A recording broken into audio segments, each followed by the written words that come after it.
Gentlemen, listen carefully. I need to confess something. Most men spend their entire lives trying to figure out what makes a woman fall apart. Cry, obsess, chase, and regret. They buy gifts, text paragraphs, bend over backward, months of effort. But here's the truth nobody warned you about.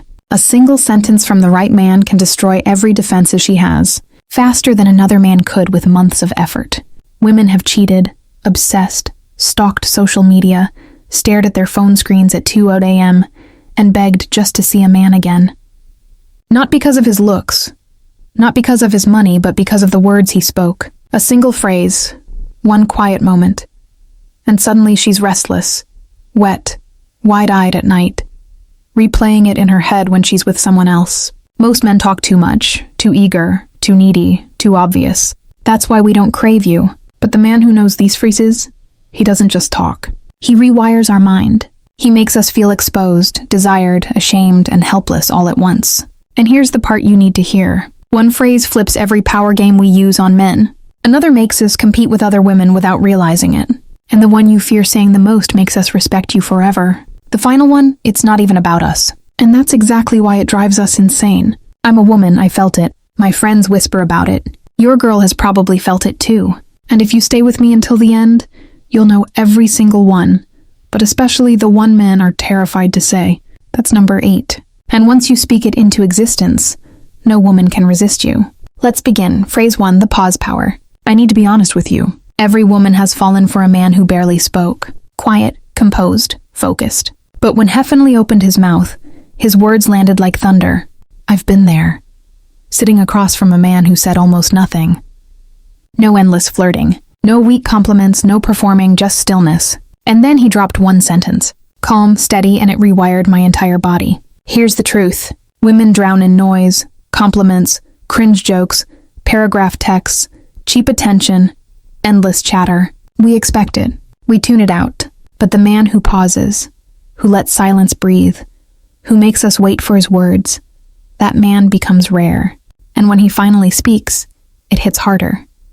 His words cut deeper. They travel further. They echo at night. Why? Because scarcity creates value. If you throw words around, we stop listening. But if you ration them, drop them only when you mean them. We crave them like oxygen. Your silence builds tension. Your pause makes us lean in. Your timing makes our stomach flip. And when you finally speak, we believe you. The phrase, I don't chase what isn't mine. Do you know how brutal that is for a woman to hear? It stabs the ego. It shakes the frame. It forces self-reflection. Suddenly, we're not relaxed anymore. We're insecure. We're craving. We start thinking, wait, am I his? Why doesn't he chase? How do I get his attention? Remember this. The man who can walk away is the man she desperately wants to follow. But if you think this was powerful, phrase number 2 doesn't just create tension. It flips every power game we use against you. Phrase 2, the frame flip. I need to confess something ugly about women. We test men. We push buttons. We stir drama. We withdraw. We provoke. We go cold. We create confusion. All to see if you'll break. And almost every man does. He explains. He defends. He apologizes.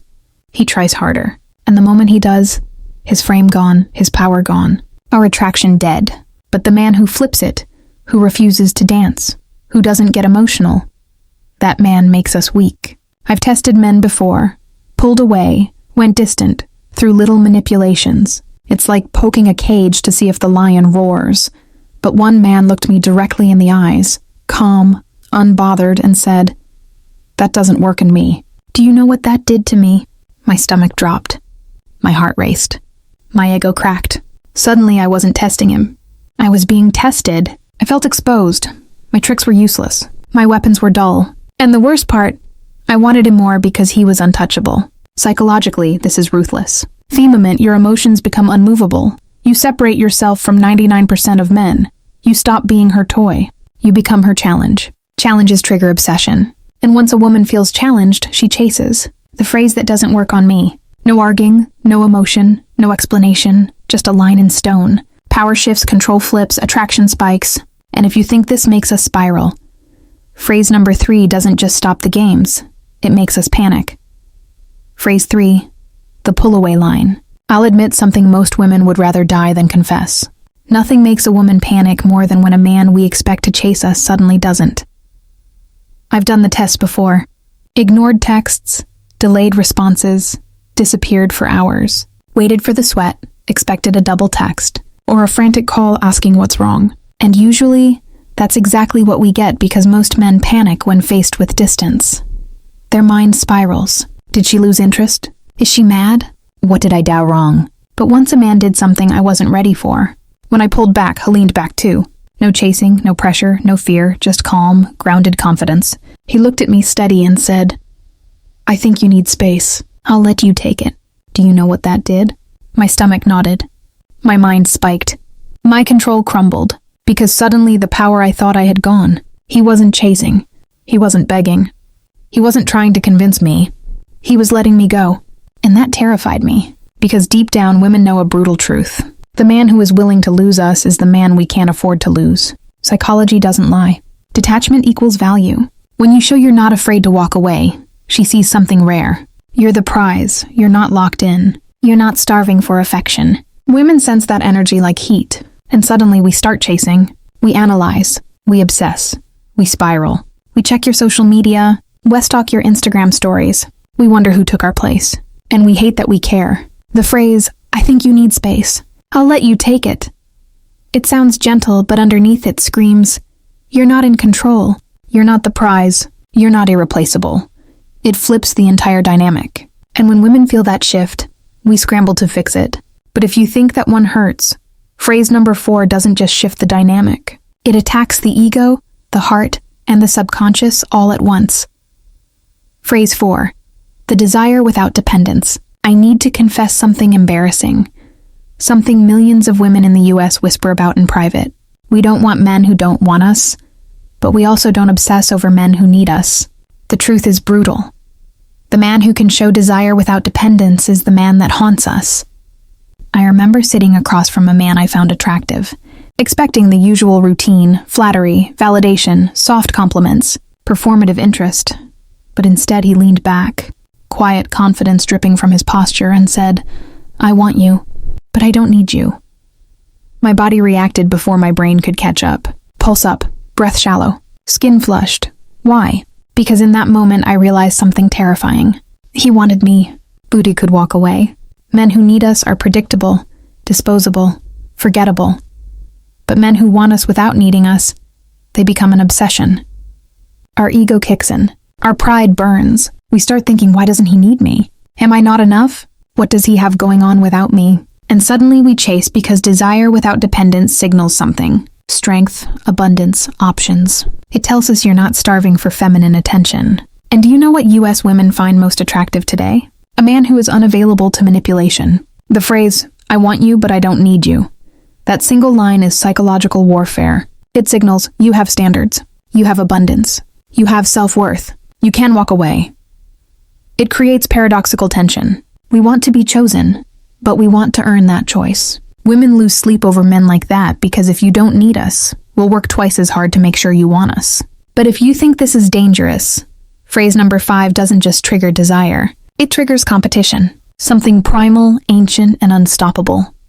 Phrase 5, the scarcity trigger. I'll admit something cruel that women will deny in public. Especially in Western culture, we do not value what comes easy. If you pour attention nonstop, validate constantly, reply instantly, we get bored, we become cold, we start to wander. It's not because women are evil, it's because human psychology rewards scarcity. I remember one man. He was charming, composed, not flashy, but his energy was intoxicating. One night after teasing him about not texting back, half joking, half testing, he just smirked and said, "My attention isn't free. You have to earn it." Do you know what that did? My pride exploded. My ego burned, but my desire, it skyrocketed. Suddenly, I wanted to win, to earn, to compete even against other women. Women hate competition publicly, but we live for it psychologically. Scarcity is primal.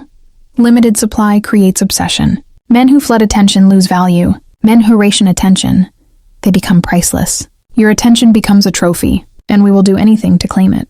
The phrase, "my attention isn't free," you have to earn it. It's sharp. It's unfair.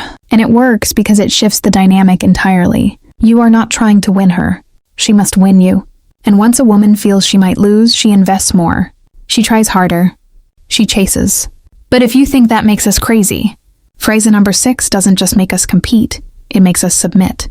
Phrase 6, the throne line. I need to admit something that makes women furious but addicted. We want to believe we're the prize, that you're chasing us, that we're the ones being chosen. It feeds our ego. It validates our desirability. It reinforces our control.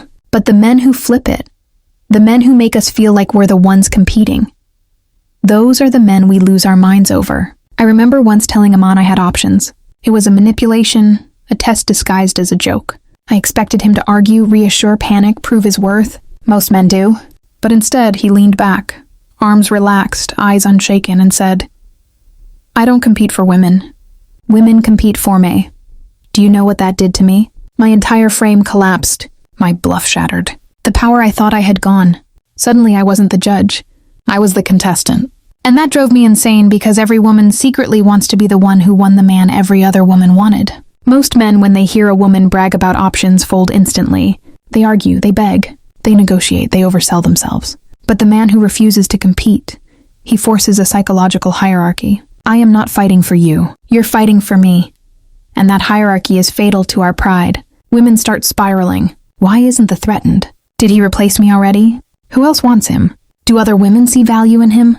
And then something foreign happens in our nervous system. We chase, we step up, we prove ourselves because now your attention feels like a trophy. The phrase, I don't compete for women, women compete for me, is arrogant, ruthless, petty, beautiful, and it works because it flips the unconscious frame. You are the throne. But if you think that was savage, phrase number 7 doesn't just flip power, it forces respect instantly. Phrase 7, the boundary sentence. I need to confess something women hate admitting, especially American women raised on empowerment culture. We push boundaries on purpose. We cancel plans last minute. We poke insecurities. We throw small disrespect. We test patience not because we enjoy it, but because we want to see where the line is. Most men have no line. They tolerate everything. They excuse the behavior. They apologize for our disrespect. And the moment they do, respect evaporates. Attraction dies. Curiosity ends. Because if you can't stand up to us, how can you stand up to the world? But the man with unshakable boundaries, the man who shows disrespect ends the game. That man terrifies us and makes us obsessed. I remember testing a man cold, dismissive, careless, intentionally short responses. I expected him to chase harder, to earn softness from me. Instead, he looked at me, expression neutral, and said, disrespect me once. I'm gone. My entire body froze because I knew he meant it. No argument, no explanation, no emotional begging, just gone. And here's a brutal truth. Women respect consequences more than explanations. Let me repeat that. Women respect consequences more than explanations. The psychology is savage. When you show a woman you are willing to walk away instantly, you become unforgettable. Because deep down, every woman craves a man whose self-respect is stronger than his desire for her. When a man's fear of losing a woman is greater than his fear of losing himself, she loses interest. But when a man's fear of losing himself is greater than losing her, she falls. The phrase disrespect me once I'm gone draws a line in stone. It separates the men we play with from the men we fear losing. Fear is the root of obsession. But if you think that was the peak, phrase number 8 is the one men are terrified to say.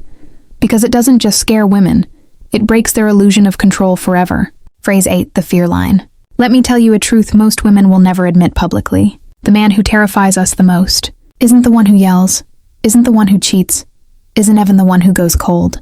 It's the man who can look us in the eye and calmly say, I'd rather be alone than with the wrong woman. I'll never forget the first time I heard it. I was testing him, pulling back, acting cold, waiting for him to prove himself. Instead of chasing, instead of explaining, instead of folding, he smiled faintly and said, I'd rather be alone than with the wrong woman. My heart sank. My pride cracked. Because in that moment, he wasn't afraid of losing me. He was rejecting me with a standard. And nothing makes a woman spiral harder than the thought, maybe I'm not good enough for him. The psychology is vicious. Most men are terrified of loneliness. They tolerate anything just to keep us. But when a man makes it clear he'd rather walk alone, our entire game collapses. We stop trying to control you because you don't need us. We start chasing approval because we want to be the exception. This phrase communicates standards, self-worth, independence, emotional strength. And here's the secret fear women carry. We want a man who can stand alone because if he can stand alone, he can choose us authentically. The phrase, "I'd rather be alone than with the wrong woman," is quiet, calm, and lethal. It makes us realize something terrifying. You don't need us. You don't even need women. You need yourself. And once a woman sees that level of independence, she will do anything to be the one you choose. But if you think that cut deep phrase number 9 doesn't attack the ego, it attacks the mind. Phrase 9, the emotional mirror. I need to confess something cruel and very real. Women love to twist emotions. We cry when it's convenient. We sulk when it gives us leverage. We go quiet when we want power. We play cold when we want to punish. And here's the tragic part. Most men fall for it instantly. They rush to comfort. They explain themselves. They apologize. They try to make us feel better. They try to fix the storm, not realizing it was never real. And in that moment, we own them. Why? Because the moment we control your emotions, we control you. But the man who doesn't absorb that energy, the man who doesn't apologize when nothing wrong was done, the man who mirrors instead of reacting, that man is dangerous. I once snapped at a man, sharp, defensive, intentionally cold, expecting softness on demand. Instead, he simply looked at me with a calm half smile and said, "You feel cornered right now, don't you?" Do you know what that did? My act collapsed because he wasn't fighting my emotion. He was exposing it. He showed me something terrifying. He saw through the mask, straight into the fear underneath. I suddenly felt naked, vulnerable, powerless. The psychology is ruthless. When you mirror a woman's emotions instead of absorbing them, you rob her of her weapon. Most tantrums, silent treatments, and guilt trips are performances. A mirror turns a performance into self-reflection. When a woman feels seen like that, she can't forget you. She replays the moment in silence at night. She hates that you saw the truth. She fears your perception because your clarity becomes her mirror. And the phrase "you feel cornered right now, don't you?" doesn't argue, doesn't defend, doesn't beg. It reflects. It makes her question herself instead of you. That's why it's lethal. It shifts the emotional burden back onto her shoulders. It turns her weapon inward.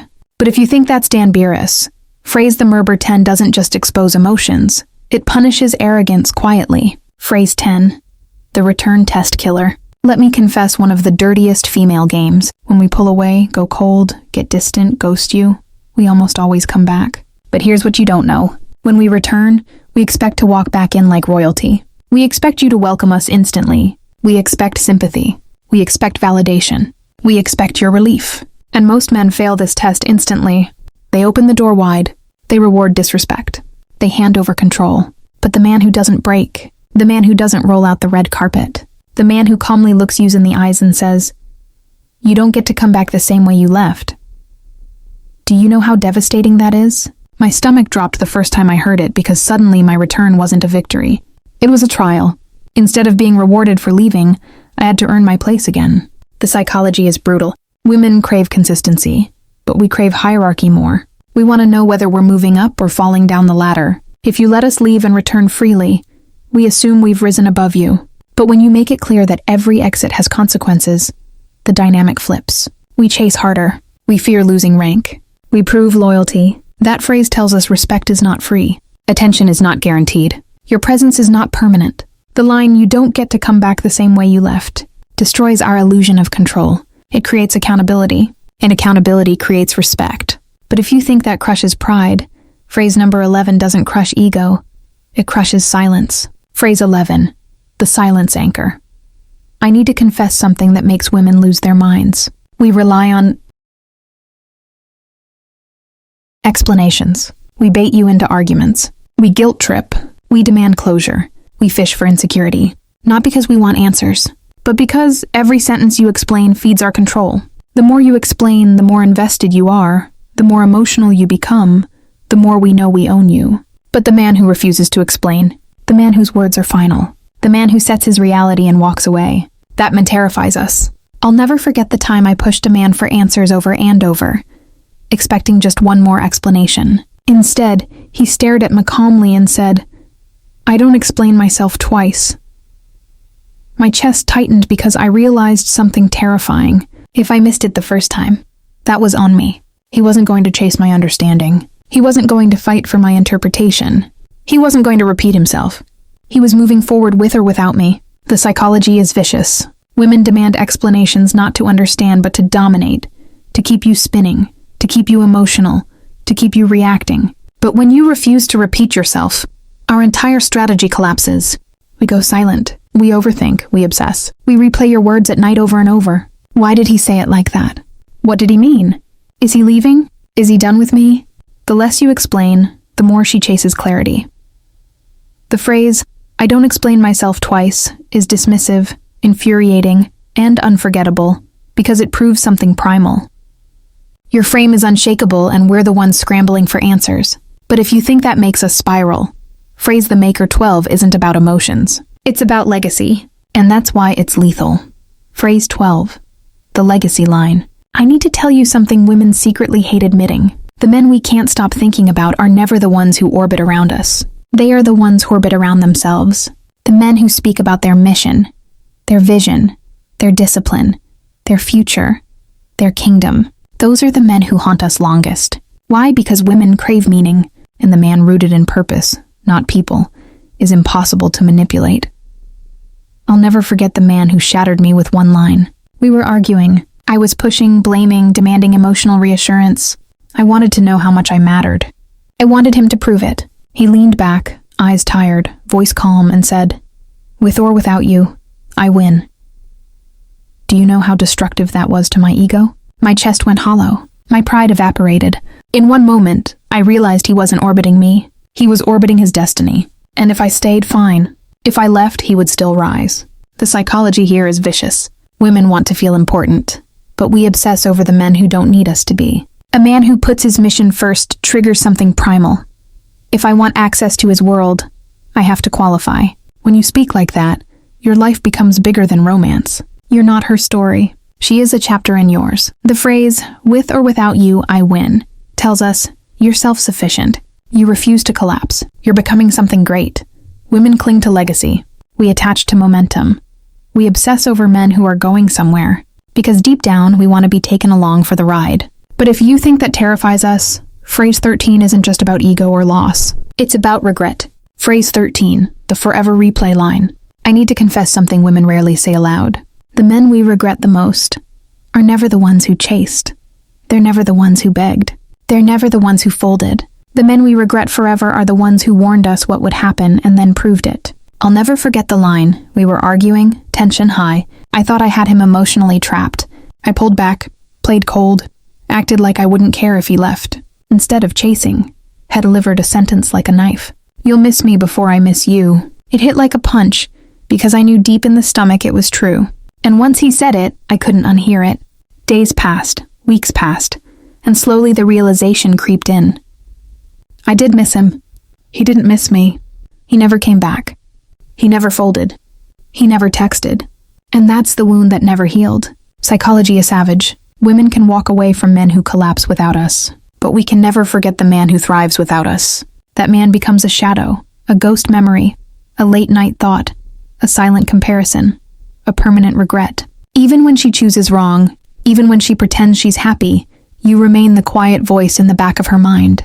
It was the last real one. The phrase, "You'll miss me before I miss you," is final, cold, unforgettable, because it forces her to imagine a world without you. And that fear becomes permanent. And that's why no woman can resist the man who speaks like this. Your words don't just hurt in the moment.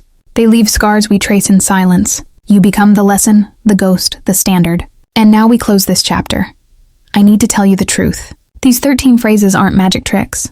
They're reflections of something deeper, your frame. Because here's what women never admit. We don't surrender to men because of looks, money, charm, compliments. We surrender because of authority, boundaries, scarcity, legacy, self-respect. Every phrase you heard has the same root. You don't beg. You don't fold. You don't explain twice. You don't chase. You are the prize. And when a man speaks from that place, he becomes unforgettable. I've seen women cheat on men who gave them everything only to cry years later over the one man who walked away without looking back.